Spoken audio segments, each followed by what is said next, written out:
Kollam Kottarakkara ചിതറയിൽ tipper ലോറിയും ഓട്ടോറിക്ഷയും കൂട്ടിയിടിച്ച് 2 പേർ മരിച്ചു. ഓട്ടോ ഡ്രൈവറായ സുനിൽ, ചിതറ സ്വദേശിയായ അരുൺ എന്നിവരാണ് മരിച്ചത്. കാഞ്ഞിരത്തുമൂട്ടിലാണ് അപകടമുണ്ടായത്. ഓട്ടോറിക്ഷ മറ്റൊരു വാഹനത്തെ മറികടക്കവേ എതിരെ വന്ന ടിപ്പറുമായി കൂട്ടിയിടിക്കുകയായിരുന്നു. ഇടിയുടെ ആഘാതത്തിൽ ഓട്ടോറിക്ഷയുടെ മുൻഭാഗം പൂർണ്ണമായും തകർന്നു. ഓട്ടോയിലുണ്ടായിരുന്ന ഇരുവരെയും മെഡിക്കൽ കോളേജിലേക്ക് കൊണ്ടുപോയെങ്കിലും ജീവൻ രക്ഷിക്കാനായില്ല. ടിപ്പർ ലോറി ഡ്രൈവറെ പോലീസ് കസ്റ്റഡിയിലെടുത്തു. കൊട്ടാരക്കര സദാനന്ദപുരം MC റോഡിൽ വാഹനാപകടങ്ങൾ പതിവാകുന്നു. പ്രദേശത്ത് അപകട സൂചന ബോർഡുകളോ ക്യാമറകളോ സ്ഥാപിക്കണമെന്നാണ് നാട്ടുകാരുടെ ആവശ്യം. സദാനന്ദപുരം ഹയർ സെക്കൻഡറി സ്കൂളിന് സമീപം കക്കാട് ജംഗ്ഷനിലാണ് അപകടങ്ങൾ പതിവാകുന്നത്. കുത്തനെയുള്ള ഇറക്കവും വളവും അമിത വേഗതയും മൂലം വാഹനങ്ങൾ നിയന്ത്രണം വിട്ട് അപകടത്തിൽപ്പെടുകയാണ്. കൊട്ടാരക്കര ഭാഗത്തുനിന്ന് തിരുവനന്തപുരത്തേക്ക് പോകുന്ന വണ്ടികളൊക്കെ അമിതമായ സ്പീഡിലാണ് അങ്ങോട്ടും ഇങ്ങോട്ട് പോയിക്കൊണ്ടിരിക്കുന്നത്. അതിനിടയ്ക്ക് ഈ പോക്കറ്റ് റോഡിൽ നിന്ന് ഇറങ്ങുന്ന വണ്ടികൾ ഇറങ്ങാൻ പറ്റാത്ത സാഹചര്യമാണ്. അവിടെ സിഗ്നൽ ബോർഡില്ല, ഇവിടെ സിഗ്നൽ ബോർഡില്ല. സിഗ്നൽ ലൈറ്റുകൾ സ്ഥാപിക്കാത്തതിനാൽ റോഡ് മുറിച്ചു കടക്കുന്നവരും അപകടത്തിൽപ്പെടാറുണ്ട്. KSTPയുടെ ഉദ്യോഗസ്ഥരെ വിളിച്ച് പറഞ്ഞിട്ടുണ്ട്, മെമ്പർ മുഖേന പറഞ്ഞിട്ടുണ്ട്. എന്നിട്ട് അവർ ആരും ഇതുവരെ നടപടിയെടുത്തിട്ട് ഈ ലൈറ്റുകൾ ഒന്നും കത്തുന്നില്ല. പിന്നെ ഈ സോളാർ ലൈറ്റുകൾ 3 അവിടെ വെച്ചത് അതെല്ലാം കേടായിരിക്കുകയാണ്. രാത്രി ആയി കഴിഞ്ഞാൽ ഇവിടെ ഈ ഒരു ഇരുട്ടിൻ്റെ അന്തരീക്ഷമാണ്. കക്കാട് ജംഗ്ഷനിലേക്ക് എത്താറുള്ള സദാനന്ദപുരത്ത് നിന്നുള്ള ഇറക്കവും അമിത വേഗതയിലുള്ള വാഹനങ്ങളുടെ മറികടക്കലുമാണ് അപകടങ്ങൾക്ക് ഇടയാക്കുന്നത്. സിഗ്നൽ ലൈറ്റുകളും ക്യാമറകളും സ്ഥാപിക്കുന്നതോടൊപ്പം ട്രാഫിക് സേവനവും നടപ്പിലാക്കണമെന്നാണ് നാട്ടുകാരുടെ ആവശ്യം. ന്യൂസ് 18 കൊട്ടാരക്കര. ആലുവയിൽ 48 കിലോ കഞ്ചാവുമായി 2 പേർ എക്സൈസിന്റെ പിടിയിൽ. ആന്ധ്രയിൽ നിന്ന് ട്രെയിൻ മാർഗം എറണാകുളത്തേക്ക് കടത്തുന്നതിനിടെയാണ് പിടികൂടിയത്. ആലുവ റേഞ്ച് എക്സൈസും RPFും ചേർന്ന് നടത്തിയ പരിശോധനയിലാണ് കഞ്ചാവ് കണ്ടെത്തിയത്. മലപ്പുറം തോട്ടുനകപ്പുരയ്ക്കൽ നിതിൻ നാഥ്, കർണാടക സ്വദേശിയും മലയാളിയുമായ സുധീർ കൃഷ്ണൻ എന്നിവരെയാണ് അറസ്റ്റ് ചെയ്തത്. തെരഞ്ഞെടുപ്പിനോടനുബന്ധിച്ച് ആന്ധ്രയിലെ വിശാഖപട്ടണത്ത് നിന്ന് കൊണ്ടുവന്ന കഞ്ചാവാണെന്ന് ചോദ്യം ചെയ്യലിൽ വ്യക്തമായതായി ഉദ്യോഗസ്ഥർ അറിയിച്ചു. മലപ്പുറം ചങ്ങരംകുളത്ത് 4 കിലോയിലധികം കഞ്ചാവുമായി ഒരാൾ പിടിയിൽ. വെളിയംകോട് അയ്യോട്ടിച്ചിറ സ്വദേശി ആബിദാണ് കഞ്ചാവുമായി പിടിയിലായത്. പിടിയിലായ പ്രതിക്ക് പെരുമ്പടപ്പിലും കുന്നംകുളം ചാവക്കാട് സ്റ്റേഷനുകളിലുമായി 10ഓളം കേസുകളുണ്ടെന്ന് പോലീസ് പറഞ്ഞു. കരിപ്പൂർ വിമാനത്താവളത്തിൽ 30 ലക്ഷത്തോളം രൂപ വില വരുന്ന സ്വർണം പിടികൂടി. അനധികൃതമായി കടത്താൻ ശ്രമിച്ച 648.5 ഗ്രാം സ്വർണ്ണ മിശ്രിതമാണ് കോഴിക്കോട് കസ്റ്റംസ് പ്രിവന്റീവ് വിഭാഗം പിടികൂടിയത്. ഇന്നുച്ചയ്ക്ക് 12:30 ദുബായിൽ നിന്നും കോഴിക്കോട്ടേക്കെത്തിയ മലപ്പുറം കോടൂർ സ്വദേശി സുഹൈബിൽ നിന്നാണ് സ്വർണം കണ്ടെടുത്തത്. ക്യാപ്സ്യൂൾ രൂപത്തിലുള്ള 3 പാക്കറ്റുകളിലായി ശരീരത്തിനുള്ളിൽ ഒളിപ്പിച്ച നിലയിലാണ് സ്വർണ്ണ മിശ്രിതം കണ്ടെടുത്തത്. ഫാഷൻ ഗോൾഡ് നിക്ഷേപ തട്ടിപ്പിന് ഇരയായവർ കാസർഗോഡ് കാലിക്കടവിൽ ഉപവാസ സമരം ആരംഭിച്ചു. ഫാഷൻ ഗോൾഡ് MD പൂക്കോയ തങ്ങളെ അറസ്റ്റ് ചെയ്യുക, കമ്പനി ആസ്തികൾ അനധികൃതമായി കൈക്കലാക്കിയ ഡയറക്ടർമാരെ കേസിൽ പ്രതി ചേർക്കുക, സർക്കാർ നിയമസഹായം ലഭ്യമാക്കി നിക്ഷേപ തുക തിരിച്ചു കിട്ടാനുള്ള ഇടപെടൽ നടത്തുക തുടങ്ങിയ ആവശ്യങ്ങൾ ഉന്നയിച്ചാണ് സമരം. കാലിക്കടവ് ദേശീയപാതയോരത്ത് പ്രത്യേകം സജ്ജമാക്കിയ വേദിയിലാണ് ഉപവാസ സമരം. വിവിധ രാഷ്ട്രീയ കക്ഷി പ്രതിനിധികളും നിക്ഷേപകരും സമരവേദിയിലെത്തി. കൊട്ടാരക്കരയിൽ തിരുവാഭരണം മോഷണം പോയ കേസിൽ ശാന്തിക്കാരൻ അറസ്റ്റിൽ. അടൂർ കിളിവയൽ വടക്കെടുത്തുകാവ് സ്വദേശി ഭുവനചന്ദ്രനാണ് പിടിയിലായത്. ഇഞ്ചക്കാട് മഠത്തിൽക്കാവ് ഭദ്രകാളി ക്ഷേത്രത്തിലെ വിഗ്രഹത്തിൽ ചാർത്തിയിരുന്ന സ്വർണ്ണമാലയാണ് കവർന്നത്. പുതിയ ഭരണസമിതി ചുമതലയേൽക്കുന്നതിന് മുൻപായി ഓഡിറ്റ് നടത്തിയപ്പോഴാണ് രേഖയിലുണ്ടായിരുന്ന മാലയും വിഗ്രഹത്തിലുണ്ടായിരുന്ന മാലയും തമ്മിൽ വ്യത്യാസം കണ്ടെത്തിയത്. ഇതേ തുടർന്ന് നടന്ന ചോദ്യം ചെയ്യലിലാണ് പ്രതിയെ പിടികൂടിയത്. കൊട്ടാരക്കര CIയുടെ നേതൃത്വത്തിലുള്ള പോലീസ് സംഘമാണ് പ്രതിയെ പിടികൂടിയത്. വടകര ആഴിയൂരിൽ ആരോഗ്യ പ്രവർത്തകർ ചമഞ്ഞ് കവർച്ച. കുഞ്ഞിപ്പള്ളി ചിറയൻപീടിയിൽ വീട്ടമ്മയുടെ തലക്കടിച്ച് സ്വർണം കവർന്നു. ചിറയൻപീടിക ദേവി കൃപയിൽ സുലഭയാണ് ആക്രമണത്തിന് ഇരയായത്. കോവിഡ് വാക്സിനേഷൻ ആണെന്ന് പറഞ്ഞ് വീട്ടിലെത്തിയ 2 പേർ സുലഭയുടെ ഭർത്താവ് രവീന്ദ്രനോട് അഴിയൂരിലെ ആരോഗ്യ കേന്ദ്രത്തിൽ പോയി പേര് രജിസ്റ്റർ ചെയ്യാൻ ആവശ്യപ്പെട്ടു. രവീന്ദ്രൻ പോയ ശേഷം ഇരുവരും ചേർന്ന് സുലഭയുടെ തലക്കടിച്ചു വീഴ്ത്തി 5 പവൻ സ്വർണ്ണാഭരണം കവരുകയായിരുന്നു. രവീന്ദ്രൻ മടങ്ങി വന്നപ്പോഴാണ് മോഷണ വിവരം പുറത്തറിയുന്നത്. സുലഭ കോഴിക്കോട്ടെ ആശുപത്രിയിൽ ചികിത്സയിലാണ്. ചോമ്പാറ പോലീസ് കേസെടുത്ത് അന്വേഷണം തുടങ്ങി.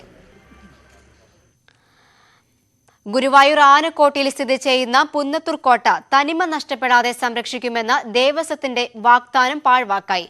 കെട്ടിടം നശിച്ചു തുടങ്ങിയിട്ടും സംരക്ഷണം ഒരുക്കാത്ത അധികൃതരുടെ നടപടിക്കെതിരെ നാട്ടുകാരും വിവിധ സംഘടനകളും രംഗത്തെത്തി.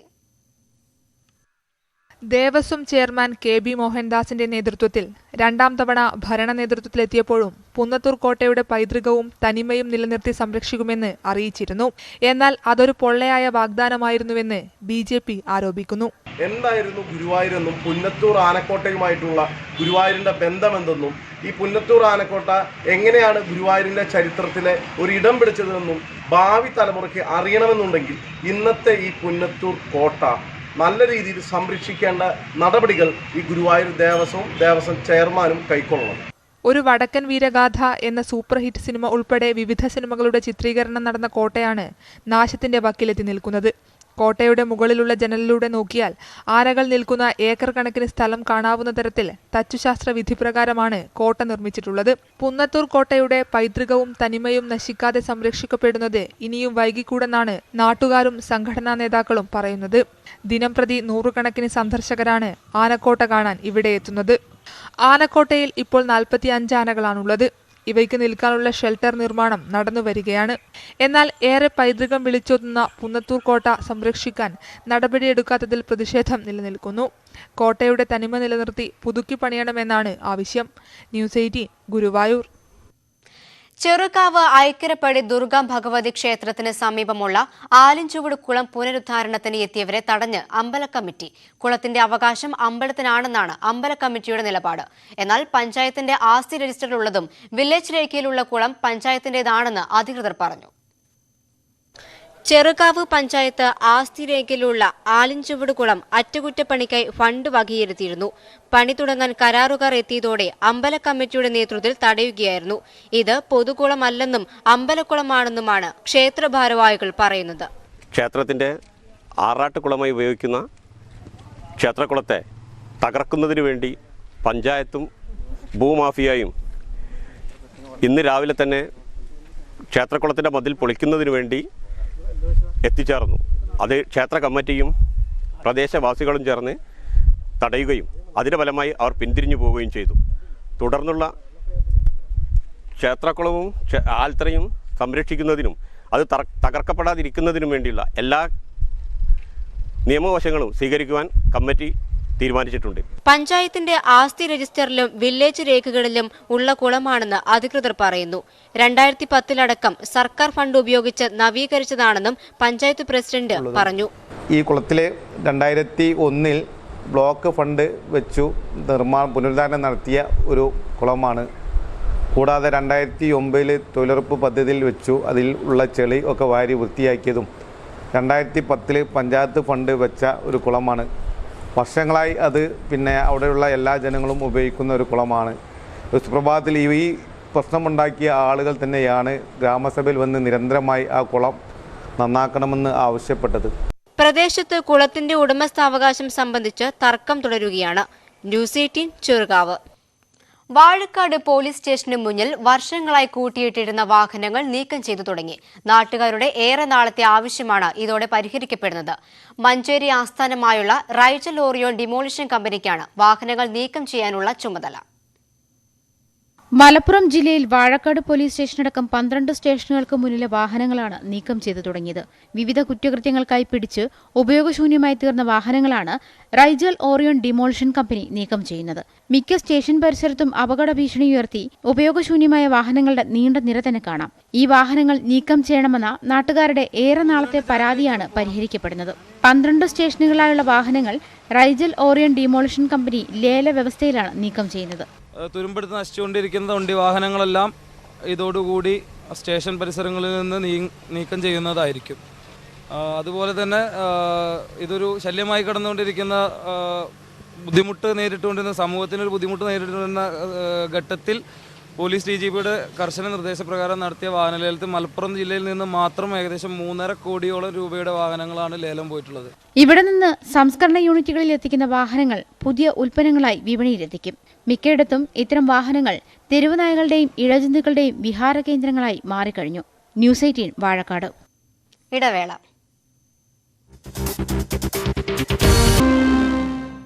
ഇനി കാർഷിക കേരളം.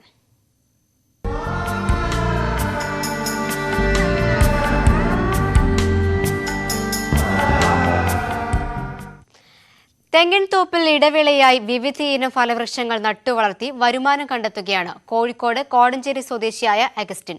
അധ്യാപക ജീവിതത്തിൽ നിന്ന് വിരമിച്ച ശേഷമാണ് അഗസ്റ്റിൻ മാസ്റ്റർ 1.5 ഏക്കറിൽ കാർഷിക പാടങ്ങൾ പ്രാവർത്തികമാക്കുന്നത്. വിദേശിയും സ്വദേശിയുമായ 100-ലേറെ പഴവർഗ്ഗങ്ങളാണ് ഇവിടെ വിളയുന്നത്. അഗസ്റ്റിൻ മാസ്റ്ററുടെ 1.5 ഏക്കർ തോട്ടം ഫലവൃക്ഷങ്ങളാൽ സമ്പന്നമാണ്. വെളിമണ്ണ് ഗവൺമെന്റ് UP സ്കൂളിലെ പ്രധാനാധ്യാപകനായി വിരമിച്ച അഗസ്റ്റിൻ മാസ്റ്റർ തെങ്ങിന് ഇടവിളകളായി ചെറിയ രീതിയിലാണ് ഫലവൃക്ഷങ്ങൾ നട്ടു തുടങ്ങിയത്. ഇപ്പോൾ 100-ൽ പരം ഫലവൃക്ഷങ്ങൾ ഇവിടെ വളരുന്നുണ്ട്. തെങ്ങ്, കമുക് എന്നിവയ്ക്ക് പുറമെ 25 തരം മാവുകൾ, 10 തരം പ്ലാവുകൾ, 8 തരം വാഴകൾ, 10 തരം സപ്പോട്ട, 5 തരം മിൽക്ക് ഫ്രൂട്ട്, 4 തരം പപ്പായ, 3 തരം കപ്പ, 2 തരം പാഷൻ ഫ്രൂട്ട് എന്നിവയാണ് തോട്ടത്തിലെ ഇനങ്ങൾ. കൂടാതെ വെൽബറ്റ് ഫ്രൂട്ട്, ഫിലോസാൻ, കലാഭാഷ്, പൂച്ചപ്പഴം, ലോഗൻ, കാപ്പി, എഗ് ഫ്രൂട്ട്, സാന്തോ ഫ്രൂട്ട്, ഡ്രാഗൺ ഫ്രൂട്ട്, ലിച്ചി തുടങ്ങി എണ്ണിയാൽ തീരാത്തതാണ് അഗസ്റ്റിൻ മാസ്റ്ററുടെ തോട്ടത്തിലെ കാഴ്ചകൾ. ഫാം ടൂറിസത്തിന്റെ സാധ്യതകൾ ഉപയോഗപ്പെടുത്തി ഫാം വിപുലീകരിക്കാനും സന്ദർശകർക്ക് കാർഷിക വിജ്ഞാനം പകർന്നു നൽകാനുമാണ് അഗസ്റ്റിൻ മാസ്റ്റർ ലക്ഷ്യമിടുന്നത്. ഒരു വേറിട്ട കൃഷിരീതി വേണം. അങ്ങനെ എനിക്കുണ്ടായിരുന്ന ഒരു 1.5 ഏക്കർ തെങ്ങും തോട്ടത്തിൽ ഒരു ഇടവിള കൃഷി നടത്തണമെന്ന് ഞാൻ ആലോചിച്ചു. ആ ഇടവിള കൃഷിയിൽ എനിക്ക് ഏറ്റവും ആകർഷണീയമായി തോന്നിയത് ഇന്ന് പഴവർഗ്ഗങ്ങളൊക്കെ ധാരാളം മാർക്കറ്റിലുണ്ടെങ്കിലും അതെല്ലാം വിഷാംശം കലർന്നതാണ് എന്ന് തോന്നിയതിൻ്റെ വെളിച്ചത്തിൽ ശരിക്കും ഫാം ഫ്രഷ് ആയിട്ടുള്ള സാധനങ്ങൾ ഉൽപ്പാദിപ്പിച്ച് കൊടുക്കണമെന്ന് തോന്നിയതിൻ്റെ വെളിച്ചത്തിലാണ് ഞാൻ ഇത്തരത്തിലുള്ള ഒരു പരിപാടി ആസൂത്രണം ചെയ്തത്. മാജിക് ഫ്രൂട്ട്, കെപ്പിൾ ഫ്രൂട്ട്, ഇസ്രായേൽ ഓറഞ്ച്, 60 കിലോ വരെ തൂക്കം വരുന്ന കപ്പ, 5 കിലോ വരെ തൂക്കം ലഭിക്കുന്ന കന്നാര ചക്ക, എല്ലാ സീസണിലും വിളവ് തരുന്ന ആയൂർ ജാക്ക് ചക്ക എന്നിവയുമെല്ലാം ഇവിടെയുണ്ട്. സംസ്ഥാനത്തെ വിവിധ ഫാമുകളിൽ നിന്നാണ് തൈകൾ സംഘടിപ്പിച്ചത്. സ്വന്തമായി ബഡ് ചെയ്തും തൈകൾ ഉൽപ്പാദിപ്പിക്കുന്നുണ്ട്. കൂടാതെ വെച്ചൂർ പശുവിനെയും വളർത്തുന്നു. പതിറ്റാണ്ടുകൾ അധ്യാപക വൃത്തിയിൽ സമയം ചെലവഴിച്ച അഗസ്റ്റിൻ മാസ്റ്റർ കാർഷിക വൃത്തിയിലെ പരീക്ഷണങ്ങളും പരിശീലനങ്ങളുമായാണ് ഇപ്പോൾ സമയം ചെലവഴിക്കുന്നത്. ന്യൂസ് 18 കോടഞ്ചേരി. 35-കാരി സുപ്രഭയാണ് വടകര കണ്ണൂക്കരയിലെ ചള്ളിയിൽ വീടിന്റെ ഐശ്വര്യം. സാധാരണ നാടൻ പശുക്കൾക്ക് 25 വർഷം വരെയാണ് പരമാവധി ആയുസ്സെങ്കിലും ഇവളുടെ പ്രായം ശാസ്ത്രലോകത്തിന് അത്ഭുതമാണ്. പല്ലുകൊഴിഞ്ഞെങ്കിലും പൂർണ്ണ ആരോഗ്യവതിയായ സുപ്രഭയാണ് ഈ വീട്ടിലെ VIP. 1984-ലാണ് സുപ്രഭ എന്ന് പേരിട്ട പശുക്കിടാവ് വടകര കണ്ണൂക്കരയിലെ ചള്ളയിൽ വീട്ടിലെത്തുന്നത്. ഇപ്പോൾ പശുവിനെ വളർത്തുന്ന രവീന്ദ്രന്റെ അമ്മയ്ക്ക് ഒരു ബന്ധുവാണ് സുപ്രഭയെ സമ്മാനിച്ചത്. 14 തവണ പ്രസവിച്ചു. 16 കുപ്പി പാൽ വരെ നൽകി. പ്രായമായപ്പോൾ പല്ലു കൊഴിഞ്ഞു. കൊമ്പുകൾ വളർച്ചയുടെ പരമാവധി എത്തി. എങ്കിലും ഇതുവരെ കാര്യമായ രോഗമൊന്നും ബാധിക്കാത്ത ഇവളുടെ ജീവിതം ശാസ്ത്രലോകത്തിന് തന്നെ അത്ഭുതമാണ്. വെറ്റിനറി ഡോക്ടർമാർക്കും വിദഗ്ധർക്കും നാട്ടുകാർക്കും സുപ്രഭ കൗതുകമാണ്. പൊറോട്ട വാങ്ങിക്കാതെ ഭയങ്കര ഇഷ്ടം. അങ്ങനെയുള്ള സാധനങ്ങളും പൊറോട്ട അങ്ങനെ കണ്ട ഉണ്ട ഇതെല്ലാം ഞാൻ ആക്കിയിട്ട് വാങ്ങിക്കൊടുക്കും. അപ്പുറത്ത് അത് കഴിച്ചു പോകും. അതുകൊണ്ട് പല്ല് പ്രത്യേകിച്ച് ഇങ്ങനെ തടവുമ്പോൾ അങ്ങനെ ചെറിയതായിട്ട് ഇങ്ങനെ കാണാം. ഡോക്ടർമാർ പറഞ്ഞത് ഞങ്ങൾ ചരിത്രത്തിൽ ഇങ്ങനെ കേട്ടിട്ടേ ഇല്ല ഇത്രയും വയസ്സുള്ളത്. അതിനെക്കൊണ്ട് ഞങ്ങൾ അതിനെപ്പറ്റി ഒന്ന് പഠിക്കണം, അപ്പോൾ നിങ്ങളെടുത്ത് വേണമെന്ന് പറഞ്ഞിട്ട് 2-3 ഡോക്ടർമാർ വന്നിന്. അപ്പോൾ അവർ പിന്നെയും പറഞ്ഞ് ഞങ്ങൾ വേറെ ആളെല്ലാം പിന്നെ എല്ലാവർക്കും അറിയിച്ചിട്ടുണ്ട്. അങ്ങനെ നിങ്ങളെടുത്ത് ഒരു ഡോക്ടർമാർ സംഘം വരും. പിന്നെ അയാൾ ഇന്ന് വരെ കേൾക്കാത്ത ഇത് പിന്നെ ഇത്രയും വയസ്സുള്ളതും ഇത്രയും എന്നിട്ട് ഇന്ന് വരെ ഒരു അസുഖത്തിന് ഒരു മരുന്ന് പോലും വാങ്ങിച്ചു കൊടുത്തിട്ടില്ല. നാടൻ പശുക്കൾക്ക് 25 വയസ്സ് വരെയാണ് സാധാരണ ആയുസ്. പല്ല് കൊഴിഞ്ഞതുകൊണ്ട് പഴവർഗ്ഗങ്ങൾ മാത്രമാണ് ഭക്ഷണം. എങ്കിലും ദിവസേന രവീന്ദ്രൻ സുപ്രഭയ്ക്കായി ആപ്പിളും മുന്തിരിയും സപ്പോട്ടയുമെല്ലാം എത്തിക്കും. പശുവിനെക്കുറിച്ച് പറയുമ്പോൾ ചള്ളയിൽ വീടിന്റെ ഐശ്വര്യം സുപ്രഭയാണെന്ന് രവീന്ദ്രൻ പറയും. ന്യൂസ് 18 വടകര. വോട്ടംഗം.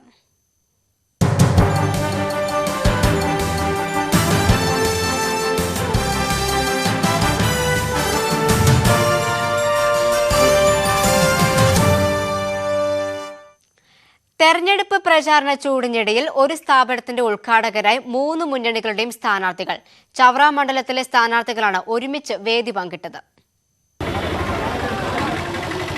ചവറ കൊറ്റംകുളങ്ങര ദേവി ക്ഷേത്രത്തിന് സമീപത്ത് പ്രവർത്തനം ആരംഭിച്ച മെഡിക്കൽ സ്റ്റോറിന്റെ ഉദ്ഘാടനത്തിനാണ് UDF സ്ഥാനാർത്ഥി ഷിബു ബേബി ജോണും LDF സ്ഥാനാർത്ഥി സുജിത് വിജയൻ പിള്ളയും NDA സ്ഥാനാർത്ഥി വിവേക് ഗോപനും ഒന്നിച്ചത്. മെഡിക്കൽ സ്റ്റോറിന്റെ ഭദ്രദീപ പ്രകാശനം സുജിത് വിജയൻ പിള്ളയാണ് നിർവഹിച്ചത്. നാടമുറിക്കൽ ഷിബു ബേബി ജോണും ആദ്യ വിൽപ്പന വിവേകും നിർവഹിച്ചു. തുടർന്ന് സ്ഥാനാർത്ഥികൾ വിശേഷങ്ങൾ പങ്കുവച്ചു. ചില മണ്ഡലങ്ങളിൽ വ്യക്തിബന്ധം മറന്ന് പരസ്പരം പോരടിക്കുമ്പോൾ ചവറയിൽ സ്ഥാനാർത്ഥികളും പ്രവർത്തകരും പരസ്പരം ബഹുമാനിക്കുന്നത് ഈ നാടിന്റെ പ്രത്യേകതയാണെന്ന് ഷിബു ബേബി ജോൺ പറഞ്ഞു. ഈ സന്ദർഭത്തിൽ ചവറ നിയോജകമണ്ഡലത്തിൽ മത്സരിക്കുന്ന പ്രധാനപ്പെട്ട 3 മുന്നണികളുടെ സ്ഥാനാർത്ഥികളും ഒത്തുകൂടാൻ സാധിച്ചതും ഒരു വ്യത്യസ്ത അനുഭവം തന്നെ. ഈ കാലയളവ് പലപ്പോഴും രാഷ്ട്രീയമായിട്ടുള്ള വ്യക്തിവിരോധം തീർക്കലായി തെരഞ്ഞെടുപ്പ് മാറുമ്പോൾ അതിനപ്പുറത്തേക്കുള്ള ഒരു സൗഹാർദ്ദപരമായ അന്തരീക്ഷം ഉണ്ടായത് വളരെ വ്യത്യസ്തമായ ഒരു അനുഭവമായി തന്നെ നിൽക്കുന്നു. പരസ്പരം ആശംസകൾ നേർന്നാണ് സ്ഥാനാർത്ഥികൾ പ്രചാരണത്തിനായി പോയത്. ന്യൂസ് 18 ചവറ. ഉടുമ്പൻചോല LDF സ്ഥാനാർത്ഥി MM മണിക്ക് വേണ്ടി വ്യത്യസ്തമായൊരു ഒറ്റയാൾ പ്രചാരണം. രൂപത്തിലും ഭാവത്തിലും മണിയാശാനോട് സാദൃശ്യമുള്ള രാജാക്കാടിന്റെ സ്വന്തം പാപ്പച്ചനാണ് മണിയാശാന്റെ പ്ലക്കാർഡ് മേന്തി ഒറ്റയ്ക്ക് വീടുകൾ കയറി വോട്ട് ചോദിക്കുന്നത്. ഇത് കണ്ടത്തിൽ പാപ്പച്ചൻ എന്ന രാജാക്കാട്ടുകാരുടെ പ്രിയപ്പെട്ട പാപ്പച്ചൻ. ഒറ്റ നോട്ടത്തിൽ മന്ത്രി MM മണിയാണോ എന്ന് സംശയിച്ചു പോകും. രൂപവും ഭാവവും വസ്ത്രധാരണവുമെല്ലാം അതുപോലെ തന്നെ. പാർട്ടിയെ നെഞ്ചിലേറ്റിയ പഴയകാല പ്രവർത്തകൻ കൂടിയാണ് പാപ്പച്ചൻ. മണിയാശാനെ ഹൃദയത്തിലേറ്റി ഒറ്റയ്ക്ക് വോട്ട് ചോദിക്കുകയാണ് ഇത്തവണ. നമ്മുടെ ആശാന് വേണ്ടി ഒറ്റയ്ക്കുള്ള വർക്കാണ് ചെയ്യുന്നത്. യാത്രകൾക്കിടയിൽ പലരും ചോദിക്കാറുണ്ട് മണിയാശാന്റെ ആരെങ്കിലും ആണോ എന്ന്. ഈ രൂപസാദൃശ്യം പാപ്പന് നൽകുന്ന സന്തോഷം ചെറുതല്ല. ഇതിൽ ആർക്ക് വോട്ട് ചെയ്യണമെന്നുള്ളതിന് പറ്റിയ സംശയത്തെ എന്നോട് ചോദിച്ചിട്ടുണ്ട്. ഞാൻ അന്നേരവും മറുപടി ഇങ്ങനെ തന്നെയാണ് പറഞ്ഞത്. ആശാനാണിത്.